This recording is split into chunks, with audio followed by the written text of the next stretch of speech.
every once in a while a client says, I don't think that that officer had right to pull me over, they didn't have a right to arrest me.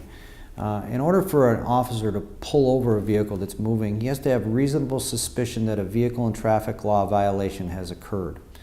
What does that mean? Well, I can give you an example. We had a case years ago involving an individual who moved outside of his lane to avoid a pothole, and we were able to establish that because we got involved early, got some photographs of the roadway, and the vehicle and traffic law says that, you know, and some of the case law says that you can move outside your lane to avoid obstructions in the roadway and things of that nature.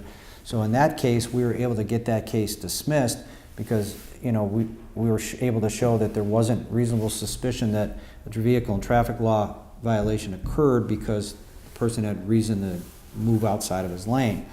And beyond that, an officer has to have reasonable cause to believe that you were intoxicated. How does he prove that? Well, he proves that by his direct observations. Does he smell alcohol? Is your eyes bloodshot and watery? Is your speech slurred? Is your coordination impaired? Many times officers ask you to do what's called field sobriety tests. Those could be do the ABCs, count your fingers, 1, 2, 3, 4, 4, 3, 2, 1.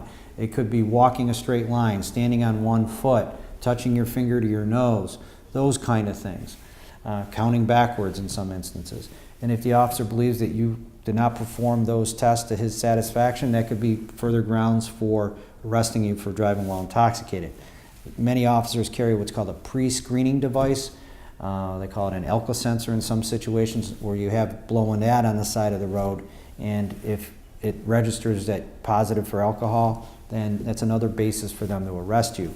And then beyond that, you know, if you decide to take the test, they can't charge you with having an excessive blood alcohol content in your system unless you fail the test.